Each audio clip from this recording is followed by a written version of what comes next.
Dr. TomPalmer, Cato Institute and Atlas Network, one of the most prominent libertarian thinkers and freedom advocates with decades of experience promoting individual liberty from Eastern Europe to the Middle East and even Americas. Welcome to the program and thanks for joining us. Thank you, it's a pleasure. Do you not have the feeling that your efforts for decades, anyway, for many, many years, have really been in vain? Look at what's happening. People believe in liberalism less and less. They're much more attracted to firm hand rulers.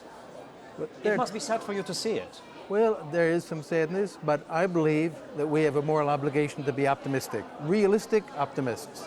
Pessimism is always self-fulfilling. If you want to succeed, you have to be optimistic. But you need to be realistic as well and think about the challenges. Let's look at the facts. And the fact is that there has been a general global decline in liberal democracy and free societies. More people are living today under dictatorship than in 2005, so there's no question about that.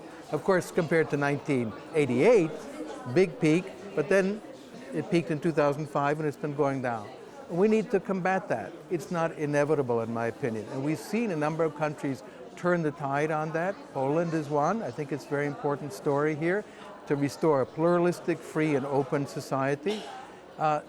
Greece, another one. They beat back a coalition of radical populists from the far left and the far right. And so it's possible. We have to think strategically. What did you do wrong? We have a famous philosopher, or we used to have a famous philosopher in Poland, Marcin Król, who said, we were stupid, talking about the transformation time, that we made so many mistakes that actually caused the problems that we're experiencing at the moment. What did you do wrong? I was a little bit uncharitable, to be honest. Russian liberal economist many years ago told me something that really helped me to understand the problem. He said, it's easy to turn an aquarium into fish soup. We have to turn fish soup into an aquarium. This was the post-communist problem. No one had ever done that. So obviously mistakes were made, people made mistakes, well, of course. But I think that the achievements were astonishing and remarkable. I remember Poland back in the 1980s and Poland today. It's almost unrecognizable. The wealth, the prosperity, and the personal freedom of not being afraid. This is a really important achievement. And this happened in many countries. That the people don't see it? Why is it that we are, not even in Poland, also in Europe, also in the United States, we are at a crossroads, perhaps historical crossroads? I think we are. There are several things that are important. One is people take freedom and prosperity for granted, and they forget what caused it. They just think it's like the air around us.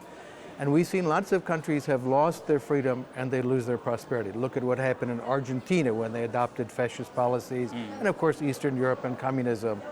So it's an old story. The second thing, one of the disasters was Boris Yeltsin's appointment of a KGB officer who took over the entire Russian state, Putin. And he created effectively a virus factory to manufacture the virus of illiberalism. Every far left and far right radical hate movement in Europe, we find there's Russian influence one way or another. Tom, I see you're wearing this shirt. I'm going to ask about it in a moment, but okay, you're preaching liberalism. You've been doing it for ages, almost, in different parts of the world. Is it possible to, well, there were some attempts politically before, to do it in Russia? I think so. And what conditions need to be fulfilled for it to be possible? Well, I think the first thing is that the Russian state must be defeated militarily. And I feel this very strongly. I've been very involved in Ukraine. When the full-scale invasion started, I dropped everything, went to Warsaw, I bought a truck, and I began taking supplies in and refugees out. And I did that nonstop. It was just a crazy time. And I was one of hundreds, thousands of people who are doing that, who rushed just voluntarily to do that. So the Russian state must be defeated. It is an existential threat, in my opinion, to Europe and to freedom everywhere. Then within Russia, there needs to be this movement. The people who stood up, there were hundreds of thousands in the streets before they were beaten down. Many of them are still there. Some left, obviously, but many of them are still there. And those people need to be supported by those of us who live in free societies, to reach out a hand and say, you can create a constitutional liberal state in Russia. Is it not, I beg your pardon, is it not a bit too optimistic? It is to optimistic. hope for it? It is hopeful. But look, what's the other alternative? To live forever next to mortar, to constantly be afraid of attacks from them? We have to do what we can. And when we do it, we will liberate not only ourselves, mistakes that but the liberals Russians. make judging Russia and Russian mentality, that we use our own standards to try to understand the Russian soul. Correct me if I'm wrong, but it's different, and perhaps this kind of approach will not work in Russia. It's possible. It's also possible that it will.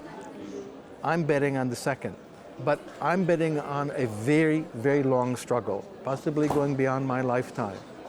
But these struggles are worth undertaking. Talking about the war, or undertaking. are you talking about the political transition? The transformation. Okay. The war will conclude, but the transformation will take much longer. But I do think it's possible.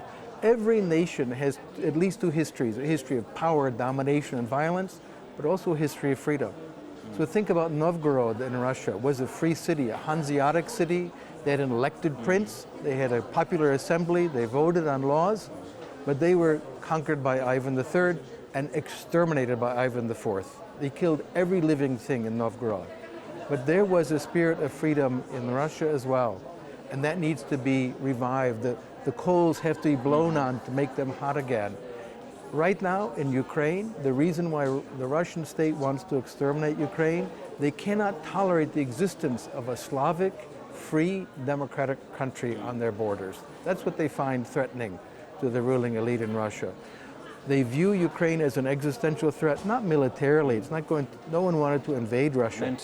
Mentally. It gives Russians the idea that we could live like that in a free country and not be afraid all the time, as Russians are. Right, so how can liberalism be attractive to Russians if it slowly but surely stops being attractive and so charming, even in Western Europe, even in your country, even in the United States? You're exactly right, but that's why we have to hold the line. I'm not a defeatist. Yes, I think that we have been on the back foot. There's no question about that. But now is the time to regroup and take the offensive. And how do we do that? We must think strategically. We must listen to what the other side says, the populists or the extremists and so on, and counter them. We do listen, and sometimes we imitate them. I'm talking about the liberal side. We start using their language. We're sort of becoming, in rhetoric terms, them in a way. That's a mistake. If that happens, it means they win. What we need to do is to peel away layers of their support. So there's a hard core that are unlikely to ever change. But then there are layers like an onion of softer and softer support outside. We need to appeal to those people and say we can live together as neighbors despite differences of religion or gender, nationality, all these different things. We want to be able to live at peace with our neighbors, whether they're across the street or across the border. And I think that's possible. Maybe it's about a new political currency. I see you've got your book with you, Development with Dignity. Yes. I think dignity is actually becoming a new political currency, something you, liberals, didn't give the people, at least they don't feel you gave them, because they feel sort of abandoned, left out, in a way outcasts of the main transformation process. There are a lot of people like that. What do you think will be the consequences of the populists and authoritarians using this currency of dignity in the future? Can we somehow divert it on our side? Yes, I think what has been done with populists is they say our dignity means we have to destroy you. We can't, the populists can't recognize the dignity of other people, of minorities, national minorities, religious minorities, and so on. But dignity, as we understand it, means equally for everyone. I respect other people even though I differ from them, including I respect the populists. I don't hate them. I don't want to hurt them. I just want to live without hating my neighbor. It's not asking a lot. Their sense of dignity is a zero-sum game. If they get more, someone has to get less. I believe in the liberal concept of dignity, which is equal for every person. Everyone has equal dignity, equal freedom, and equal rights. That's all. It's not a lot to ask. You've often said that liberalism is not just a Western idea, but a human idea, by the way. What gives you hope and optimism? You're an optimist, you've admitted that quite a few times, that this idea can still resonate globally in the times of chaos and uncertainty that we're discussing at this event? Well, one reason is that in those times that people start to go back and look at fundamental questions. What does it mean to live in a country? What does it mean to be a citizen? And a lot of places people are doing that. So, for instance, in the country of Burundi, it's not top news, there's a very strong liberal movement there. They fight for equal rights for women, the right to freedom of trade, the right to live without fear of the police. So would you think that Burundi would be such a promising country? But they have strong liberals there fighting the same fight. Are you devastated by what's happening in your country, in the United States? Yes, I have to admit that I am. The violence against people, picking people out because of their color. How will it end, in your opinion? Where will it take us? There are a number of exit ramps from this trend towards authoritarianism. One is we'll see what happens in the next midterm elections, although there are forces trying to control the election machinery. This is from the authoritarian playbook. The handbook of authoritarianism is now being implemented. But it's very important to insist on the normal constitutional standards. So that's one off-ramp. The other is for the courts to do their job, and I think that these are both open questions. 7 million people marched in the No Kings protests. This was very powerful. The follow-up from Donald Trump with this famous social media content that he published. Where he dumped human excrement on them from his own personal account. This is a very important thing, not to respond in kind. It was so vulgar, so sickening, so disgusting. In order to make discussion impossible, that's really the goal of authoritarians. And we need to recover the idea of reasoning together, and it starts with respect for the other person.